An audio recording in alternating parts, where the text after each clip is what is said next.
नमस्कार साथियों, जय हिंद, जय भारत। नुपुर शर्मा और नवीन जिंदल आज ये दोनों लगभग हिंदुस्तान के सभी घरों में चर्चित हैं और जो विवाद इनके साथ जुड़ा हुआ है, आज हम समझने की कोशिश करते हैं कि हुआ क्या था। जैसा कि आप सभी लोग जानते हैं कि नुपुर शर्मा जी को 6 हफ्तों के लिए सस्पेंड किया गया है और नवीन जिंदल जी को पार्टी ने बर्खास्त कर दिया था। तो ये क्यों हुआ? एक टाइम्स नाउ में नाविका कुमार के साथ डिबेट चल रही थी जिसमें नुपुर शर्मा, उनके साथ में रहमानी साहब जो पीएफआई के सपोर्टर हैं, और भी कई लोग उपस्थित थे। आइए उस बहस की कुछ अंश हम देखते हैं कि हुआ क्या था और नुपुर ने क्या कहा था और क्यों कहा था, कैसे उनको प्रोवोक किया गया था। ये वीडियो चूँकि यूट्यूब में लगभग सब जगह से हटा दी गई है, इसके लिए मैंने एक दूसरी लिंक से ये पूरी वीडियो ली है, तो आइए सुनते हैं। अरे छोड़ो, तुम्हारे उड़ते हुए घोड़े एंड अर्थ दिस फ्लैग जो कुरान में आके लिखा है बकायदा, उसका मजाक बनाना शुरू कर दूं? 6 साल की बच्ची से प्यार करके 9 साल में you are having sex with prophet Muhammad ने बोलना शुरू कर दूं मैं? हाँ, अर्थ this flag according to Quran 88:20। बकवास ना कीजिए।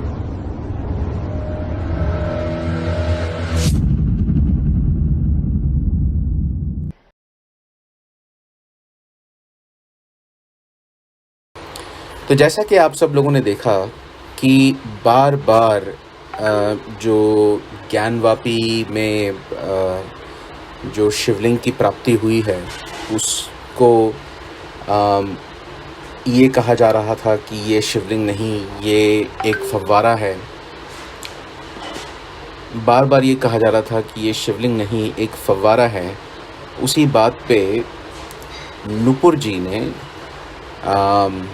पहले एक पैनलिस्ट को करेक्ट किया कि अभी तक माननीय उच्च न्यायालय ने ये डिसीजन नहीं दिया है कि वह फव्वारा है, अतः बार बार उसको फव्वारा न कहा जाए, ये कंटेम्प्ट ऑफ कोर्ट है। इस पे रहमानी साहब कटाक्ष करते हैं, जिसके बाद नुपुर जो है वो हदीथों का और आयतों का हवाला देके अपनी बात रखती है। जो नुपुर ने कहा वो क्या है, कॉन्टेक्स्ट क्या है, ये हम आगे समझते हैं।